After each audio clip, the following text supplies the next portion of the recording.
The iron-grey sky pressed low over the valley, heavy with the promise of more snow, as Grady Thorne reined his stallion in at the edge of town. It was Christmas Eve, and the biting wind whipped through the bare branches of the cottonwoods, sharp enough to cut exposed skin. Late winter clung to the landscape, turning the muddy roads into frozen ruts and coating the rooftops in a thick layer of white. Grady's saddlebags hung heavy with supplies from the general store, flour, salt, coffee beans, and peppermint sticks, enough to last a month at his ranch. He had never meant to look through the warped slats of that leaning shack on the outskirts of town, but a flicker of movement caught his eye. Through the gap between the weather-beaten planks, the warm glow of a kerosene lamp spilled out against the blue-black dusk. Grady pulled his horse to a halt, his breath clouding white in the frigid air. Through the spaces in the wood, he saw her. My Lin knelt on the rough dirt floor, the lamplight casting soft shadows across her high cheekbones and the dark, silky hair pulled back into a fraying bun. 3 children gathered close around a table made from scavenged crates. My Lin wore a faded, high-collared tunic, traditional in cut but worn thin by the harsh Western elements. On a chipped tin plate before her lay the only feast this family would see on Christmas: potato peelings, bread heels hard as stone, and a smear of bacon grease scraped thin from a pan. She divided these scraps with a mother's precise, trembling hands. The oldest child, a girl of about 8 named Jade, watched with solemn, dark eyes that had seen too much want. A boy of 6, Chen, sat cross-legged with his hands folded politely in his lap. The youngest, little Bo, barely 4, swung his feet and smiled at the meager pile as if it were a banquet of roasted goose and plum pudding. My Lin portioned out the peelings into 3 small piles. She broke the hard bread into pieces, softening them with the grease, arranging them beside the scraps. "There now," she said, her voice bright and melodic, masking the tremor of exhaustion. "A fine Christmas supper for my fine children." Jade touched her mother's sleeve gently. "Mama, aren't you eating?" "I had plenty earlier while I was cooking," My Lin lied, her smile never wavering. "Sweet girl, this is all for you. Eat up before the cold gets it." Grady's throat closed like a fist. He knew hunger.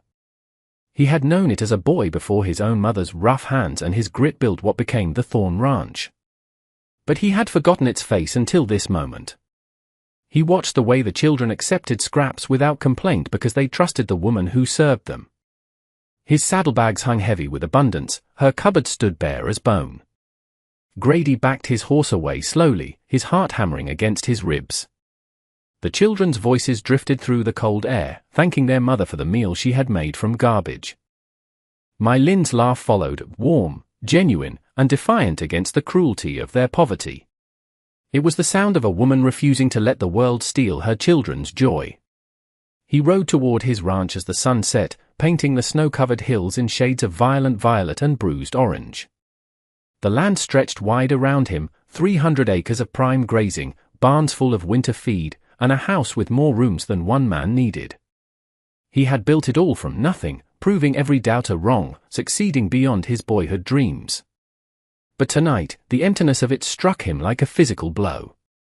The weight of what he had seen felt heavier than any saddle he had ever carried. Grady stared at his dinner table an hour later, unable to lift his fork. His housekeeper, Mrs. Higgins, had set out a roasted chicken with potatoes and glazed carrots.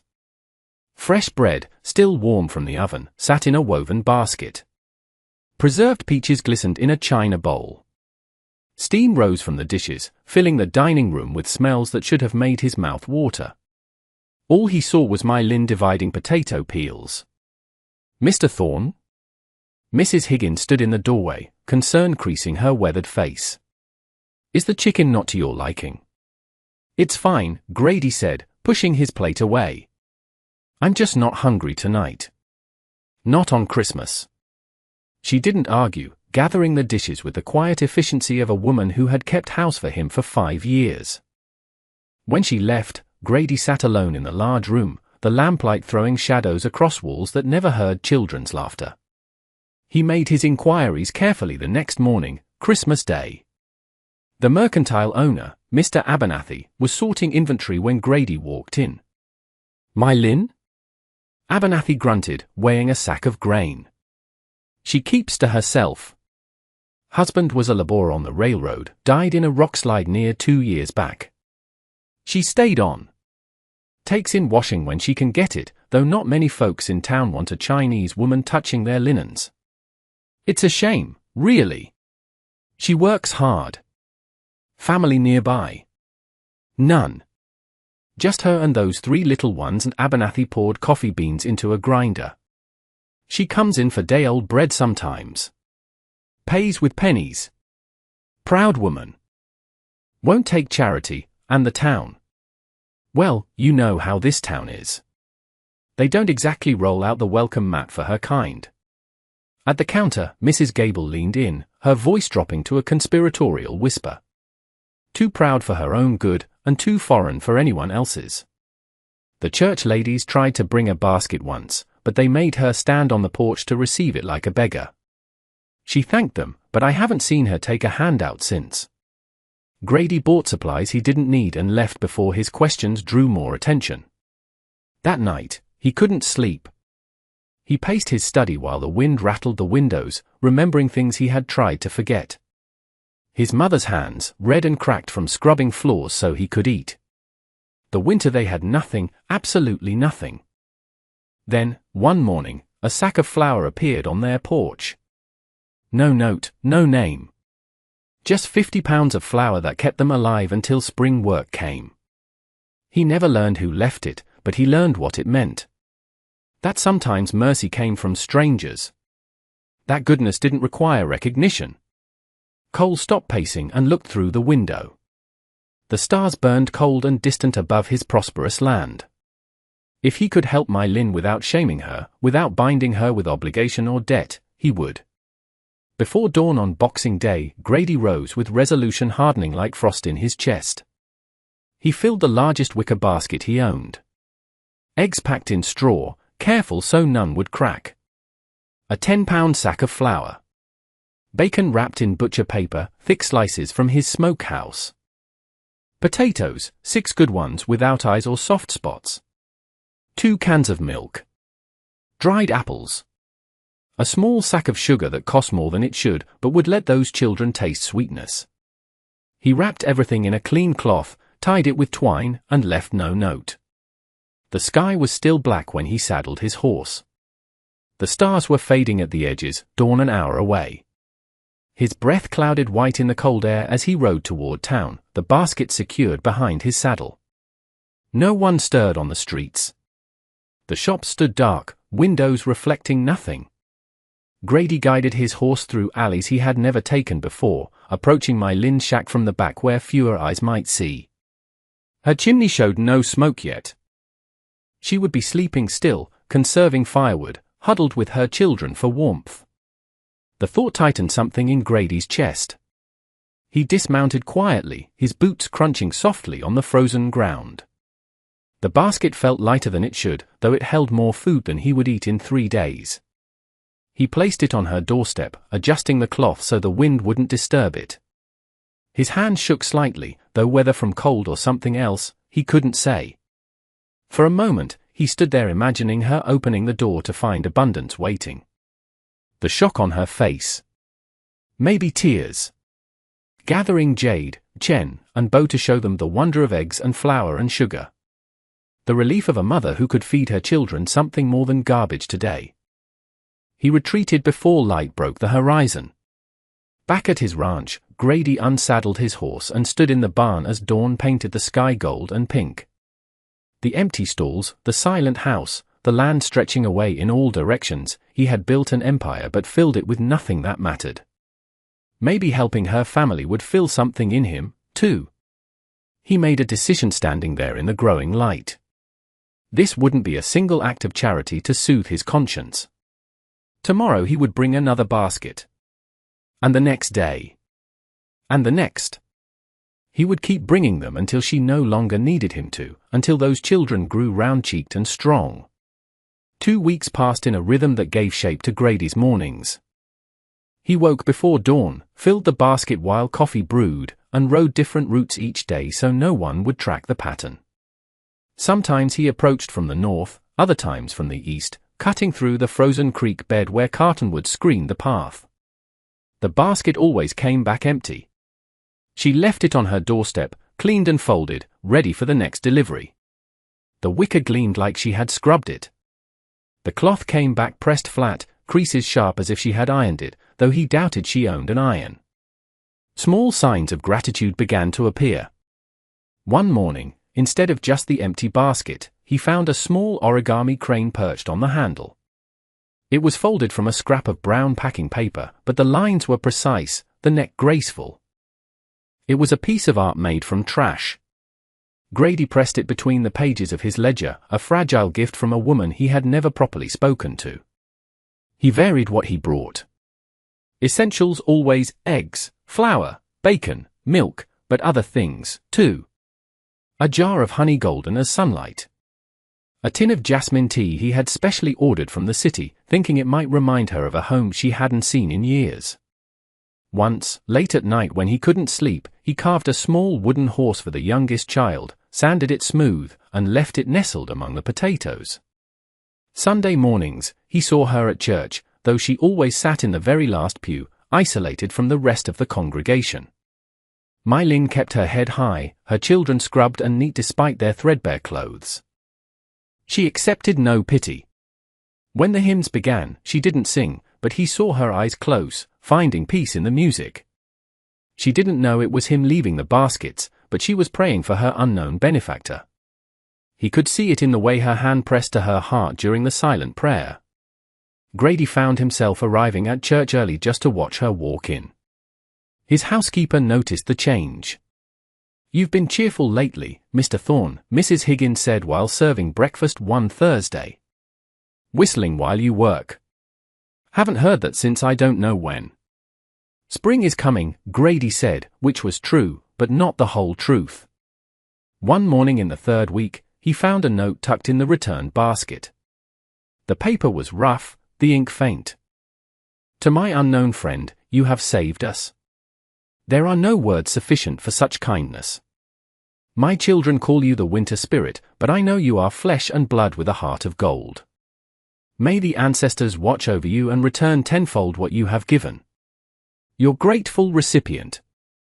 Grady stood in his barn, the early light slanting through gaps in the boards, and read the note 3 times. His throat felt tight. He folded it carefully and slipped it into his coat pocket, where it rested against his heart like a talisman. That evening, he carved another toy, a small wooden bird this time. He sanded it until the grain shone, imagining small hands holding it, a child's wonder at receiving something made just for them. The baskets had started as duty, penance for the accident of his abundance beside her poverty. But somewhere between the first delivery and this morning's note, the feeling had shifted into something warmer. He thought about her more than he should. He wondered what made her laugh. He wanted to know the sound of her voice saying his name.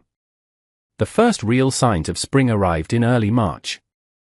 Snow melted at the edges of things, and the creek ran higher, ice breaking into chunks that tumbled downstream. Grady started including books in the baskets. He had noticed Jade staring at the hymnals in church, her eyes hungry for the words. So, he wrapped a primer in oilcloth, tucked it beneath the flower. A week later, he added a reader with simple stories, then a book of poetry. Mylin responded with art. Not just origami now, but intricate paper cutouts. A silhouette of a horse. A blooming plum branch. And drawings from the children, crude sketches of a house with smoke curling from the chimney, flowers in impossible colors, and a stick figure family holding hands. 4 of them. The mother in the center, and a tall figure in a cowboy hat standing guard. Grady kept every drawing in his desk drawer. One morning, he arrived earlier than usual. The sky was still more black than gray. He had just placed the basket when the door rattled. His heart jumped into his throat. He grabbed the basket straps, pulled back, and dove behind the water barrel just as the door opened. Mylin stepped onto the threshold in a quilted robe, barefoot despite the cold. She looked left, then right, squinting into the darkness. Grady held his breath, pressed against the rough wood of the barrel, feeling ridiculous and exposed. She stood there a long moment, searching. Then she bent and lifted the basket he had set down seconds before. He must have been louder than he thought. Her hands trembled as she pulled back the cloth. Even in the dim light, he saw her face change. He saw wonder, relief, and something like grief all mixed together. She pressed her hand to her mouth to stifle a sob. Tears slipped down her cheeks. Grady watched her cry silent tears of gratitude over eggs and flour. He watched her shoulders shake with the weight of relief. She wasn't Charity anymore. She was a woman who worked herself ragged to keep her children fed, who taught them dignity in the face of scorn. She was magnificent. Mylin carried the basket inside, closing the door softly. Grady stayed crouched until his legs cramped, making sure she wouldn't come back out. When he finally stood, the sky had lightened to grey. He rode home as the sun rose, and the fear he had been holding, that his help might shame her, that he was overstepping, burned away like morning fog. He wasn't helping out of obligation or childhood memory anymore. Somewhere between the first basket and watching her cry in the doorway, he had fallen completely in love with Mylin. The trouble started at the general store on a Tuesday morning. Grady was buying supplies, more eggs than usual, another sack of flour, dried fruit. He didn't notice Mrs. Gable watching from the fabric aisle, her eyes sharp as a hawk tracking prey. "That's a lot for one man, Mr. Thorne," she said loudly as he paid. "You entertaining company?" "Just stocking up," Grady said, keeping his voice casual. "Never know when you might need extra," she smiled, but it didn't reach her eyes. "Or who you might be feeding." By Thursday, the whispers had started. Grady heard fragments of conversation that stopped when he walked past. At the feed store, 2 ranch hands went quiet. At church on Sunday, Mrs. Gable and her circle huddled together, glancing in his direction with expressions that mixed curiosity and judgment. His foreman, Red, a grizzled man who had worked for Grady since the beginning, brought it up while they were mending a fence. "Boss, I'm hearing talk in town," Red said, spitting tobacco juice into the dirt. "Thought you should know." "What kind of talk?" "Mrs. Gable's been spreading stories. Says you're buying supplies no bachelor would need. Folks are speculating you've taken up with a woman." Red paused, uncomfortable. "They think." "Well, they think you're helping that Chinese widow." Grady hammered a post straight. "And what do they think about that?" "Divided opinions. Some call it charity. Others say it ain't proper. A white rancher and a foreign woman? You know how people are. They say it's unnatural." Grady drove the post with 3 hard strikes. "Let them talk." But the talking didn't stop. It spread like fire in dry grass. By the following week, Reverend Miller approached him. "Mr. Thorne," the Reverend said, pulling him aside after the service. "I've heard rumors. If you are offering charity to Mrs. Lynn, perhaps it would be better handled through the church board. We have proper channels. A man of your standing helping a woman of her background privately? It invites scandal. Proper channels." Grady kept his voice level. "You mean committees that decide she isn't from around here, so she doesn't deserve as much? I appreciate your concern, Reverend, but I'll handle my affairs as I see fit." The gossip reached Mylin, too. That afternoon, she went to the store for thread and overheard Mrs. Gable speaking to another woman. "He's been leaving things for that Lynn woman. We all know what that means. Men like him don't give something for nothing. She's probably paying him in the only way she can." Mylin's face burned. She fled the store without her thread, shame flaming hot in her chest even though she had done nothing wrong. That night, the basket didn't come. Grady sat in his study, the filled basket beside his desk. He couldn't move. The town's judgment pressed down on him. He could stop now. He could save his reputation. But then he imagined Mylin's face finding the doorstep empty. He imagined those children going back to scraps because he was too cowardly to face gossip. He remembered the note. "You have saved us." If he stopped now, he was confirming the town's ugly whispers, that it was something shameful. Grady stood up. He grabbed the basket. But this time, he didn't wait for the cover of darkness. He waited for the sun to rise. He rode straight down Main Street as the town awoke. The basket was visible to anyone looking out their window. Let them see. Let them whisper. He was done hiding kindness. When he reached my Lynn's shack, neighbors were already stirring. Mrs. Gable stood on her porch 2 houses down, broom in hand. The blacksmith paused by his forge. Grady felt their eyes, but he didn't turn away. He dismounted, walked to my Lynn's door, and knocked loudly. Long silence. Then footsteps. The door opened slowly. My Lynn stood there, dark hair loose around her shoulders, eyes red. Jade, Chen, and Bo peered from behind her skirts. "It was you," she whispered, looking from him to the basket. "It was me," Grady said. "May I come in?" She stepped back. The shack was spotless inside. Grady sat at the crate table, the basket between them. "I heard what they are saying," my Lynn said, her voice shaking. "You shouldn't be here. It will ruin you." "I don't care what they say," Grady said. "I saw you that first night. Christmas Eve. Dividing scraps. I couldn't unsee it. I know what hunger looks like. My mother raised me on nothing but grit." Jade stepped forward. "Are you the one who brought the books?" Grady nodded. "I saw you reading the hymnals. Thought you might like stories." "I read them all," Jade said proudly. "I taught Mama the words." "Mr. Thorne," my Lynn said, tears welling again. "I cannot repay you." "I'm not asking for repayment," Grady took a deep breath. "I have a ranch. Empty rooms. Full barns. A table too big for one man. I'm asking, hoping, that you and the children might consider making it home." My Lynn froze. "As your housekeeper?" "No," Grady looked her in the eye. "As my wife. If you'll have me." You cannot mean that." The town can go to hell," Grady said softly. "I admire you, my Lynn. You feed your children joy when there is no food.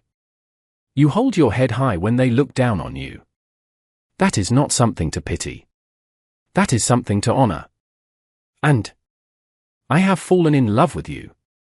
Before she could answer, heavy boots stomped onto the porch. The door swung open.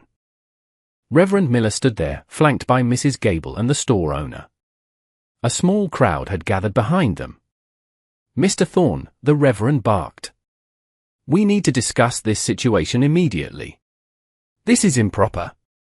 Grady stood up. He walked out onto the porch, my Lynn following him, fearful but standing tall. "Discuss what?" Grady challenged the crowd. "Your involvement with this woman," Mrs. Gable sneered. "It's a scandal. Bringing her food? And now entering her home in broad daylight. I've been bringing food to this family because they were hungry and I had plenty," Grady's voice boomed across the yard. "Because watching children eat potato peels on Christmas while I sat at a full table would have made me a coward.